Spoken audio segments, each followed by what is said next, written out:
ज़ेरून की जानिब से अक्ल रखने वाले इंसान के लिए खास कहानी। एक पादरी ने ऐलान किया कि जिसने जन्नत खरीदनी है वो हमसे राब्ता कर सकता है, और जाहिल लोग जन्नत हासिल करने के लिए बड़ी से बड़ी रकम अदा करना शुरू हो गए।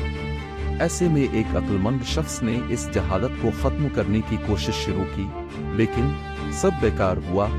आखिर एक दिन इसके जहन में एक तरकीब आई और वो गिरजा घर गया और जन्नत बेचने के इंचार्ज पादरी से कहा, मुझे जहन्नम खरीदना है, क्या कीमत है? पादरी हैरान हुआ और कहने लगा, जहन्नम।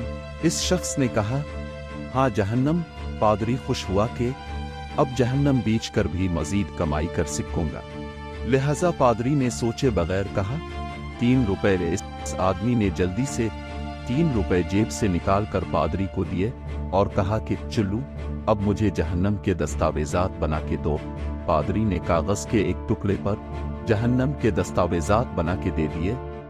वो शख्स खुशी खुशी दस्तावेजात उठाकर चर्च से निकल आया और शहर के मरकजी चौक पर खड़ा होकर ऐलान करने लगा कि मैंने जहन्नम खरीद लिया है, ये इसके दस्तावेजात हैं और आज के बाद मैं किसी को भी जहन्नम में दाखिल होने नहीं दूंगा, लिहाजा तुम्हें अब जन्नत खरीदने की जरूरत नहीं। ये शख्स था इस दौर का अक्लमंद इंसान, जिसने अपनी अक्ल का इस्तेमाल करके लोगों को इनकी लाइल्मी की वजह से की जाने वाली हमाकत से निजात दिलाई।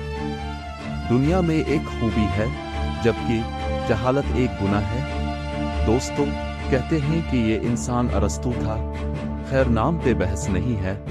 ये वीडियो अगर आपको अच्छी लगी हो तो चैनल को सब्सक्राइब जरूर कीजिएगा। ज़ेरून के साथ रहें और खुश रहें। शुक्रिया।